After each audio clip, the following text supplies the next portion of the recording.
आज हम एक ऐसे टॉपिक पर बात करने वाले हैं जो इंडिया से अमेरिका पढ़ने गए हर उस स्टूडेंट के लिए बेहद ज़रूरी है जो स्टेम ओपीटी पर है या फिर वहाँ जाकर स्टेम ओपीटी पर नौकरी करना चाहता है। जी हाँ, मैं बात कर रही हूँ H1B वीज़ा और उससे जुड़ी परेशानी की। बहुत से लोग सोचते हैं कि पढ़ाई करके यूएस से निकलने का मतलब है सब कुछ सेट हो गया, लेकिन हकीकत ये है कि स्टेम ओपीटी वाले स्टूडेंट के सामने बड़े झमेले आते हैं, खासकर तब जब आपका H1B लॉटरी में सिलेक्शन हो जाए और फिर भी पिटिशनर का साथ न मिले। इस वीडियो में हम आपको पूरी कहानी को बहुत आसान भाषा में समझाएंगे, बताएंगे कि क्या हुआ है, क्यों हुआ है और H1B वालों को इतनी समस्याएं क्यों आ रही हैं।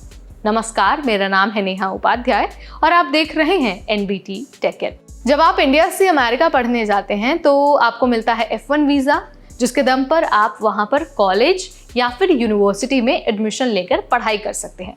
पढ़ाई पूरी होने के बाद सरकार कहती है कि अब आपने पढ़ाई कर लिया है तो अब असली दुनिया में भी हाथ आजमाओ। बस उसी के लिए आपको 1 साल का OPT दिया जाता है, यानी कि ऑप्शनल प्रैक्टिकल ट्रेनिंग। इसमें आप अपनी फील्ड में नौकरी करके प्रैक्टिकल एक्सपीरियंस हासिल कर सकते हैं। अब देखिए, आपको एज तब मिलता है जब आप स्टेम यानी कि साइंस, टेक्नोलॉजी, इंजीनियरिंग और मैथमेटिक्स के स्टूडेंट होते हैं। क्यों? क्योंकि स्टेम वालों को मिल जाते हैं एक्स्ट्रा 24 मंथ्स, यानी कि कुल मिलाकर 36 महीने का OPT, जिसको कहते हैं स्टेम OPT। तो समझिए 3 साल तक आपको अमेरिका में ट्रेनिंग फॉर टेक्निकल करने का मौका मिल जाता है बिना किसी वीज़ा के टेंशन के। पर ये जो हैप्पीनेस है, ये जो एज है, वो बहुत टेम्पररी है, क्योंकि असली गेम तो H1B है। H1B वीज़ा वो वीज़ा है जो आपको अमेरिका में लॉन्ग टर्म काम करने का अधिकार देता है। इसे आपको एम्प्लॉयर स्पॉन्सर करता है, यानी कि जो आपकी कंपनी है वो आपके लिए USCIS यानी कि जो US की इमिग्रेशन एजेंसी है उसको रजिस्ट्रेशन करवाती है। हर साल सिर्फ 85,000 H1B वीज़ा मिलते हैं, जिनमें 65,000 आम कैप के अंतर्गत आते हैं। वहीं जो 20,000 हैं वो उन लोगों को अलॉट किया जाता है जिन्होंने US में मास्टर्स या फिर उससे ऊपर की स्टेम डिग्री ली होती है।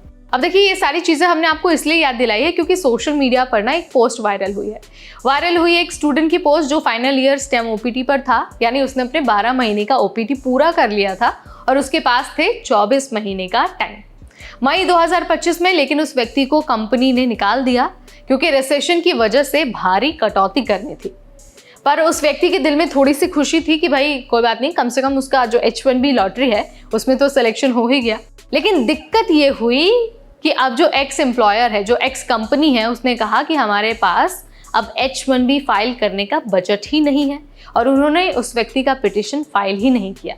तो उस व्यक्ति के पास सिर्फ इतना ही बचा है कि उसका जो स्टेम OPT है वो खुद ही बचे हुए महीनों तक वैलिड रहेगा, लेकिन वो बस काम ही नहीं कर सकता था क्योंकि जो ट्रेनिंग कर रहा था वो तो कंपनी ही बंद हो गई थी। इसके अलावा उसके पास H1B नाम तो था, लेकिन H1B वीज़ा एक्टिव नहीं था क्योंकि एम्प्लॉयर ने डिटेल्स भेजने या फिर फीस जमा करने जैसा कोई भी काम नहीं किया था।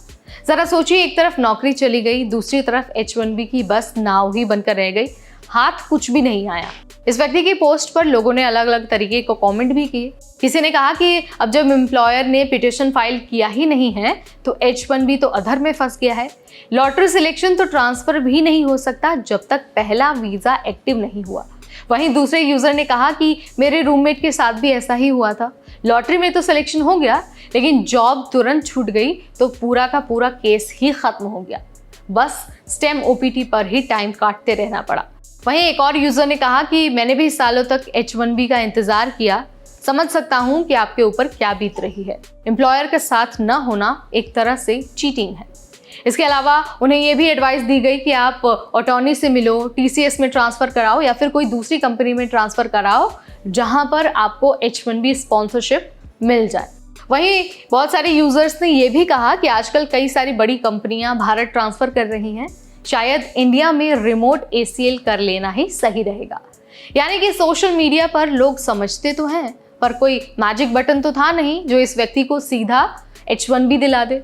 अब देखिए, अगर आप भी इस तरह की किसी सिचुएशन से गुजर रहे हैं या फिर आपको लग रहा है कि आपका स्टेम OPT का टाइम बचा हुआ है फिर भी आपको नौकरी से निकाल दिया गया है, तो आपको क्या करना चाहिए?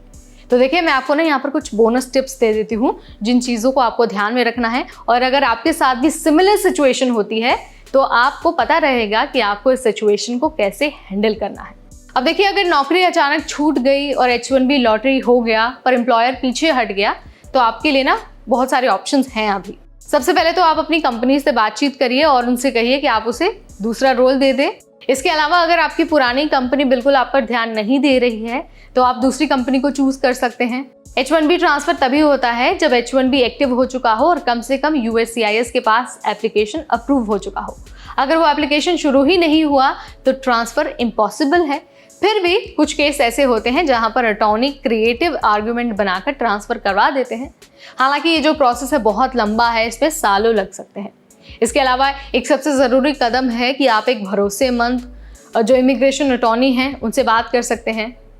आप लॉ फर्म में जाकर फीस देकर कंसल्ट कर सकते हैं, या फिर जो यूनिवर्सिटी या फिर लोकल NGO हैं उसमें फ्री क्लिनिक होते हैं जहां पर आप सीनियर अटॉर्नी वॉलंटियर से बात कर सकते हैं।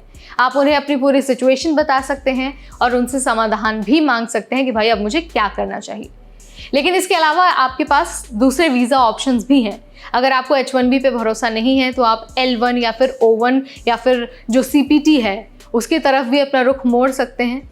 वैसे तो देखिए, हर वीज़ा के अपने अपने नियम होते हैं, लेकिन जब H1B पर आपका काम नहीं बने तो आपको दूसरे वीज़ा ऑप्शन भी देखने चाहिए।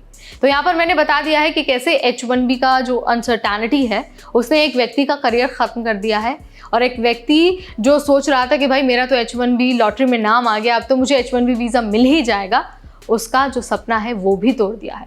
यहाँ पर मैंने बहुत आसान भाषा में आपको बता दिया और ये भी समझा दिया है कि अगर आपके साथ इस तरह की कोई सिचुएशन होती है तो आपको उसे कैसे हैंडल करना है। इस वीडियो में फ़िलहाल इतना ही। तब तक मुझे यानी नेहा को दीजिए इजाज़त। Keep watching NBT take care.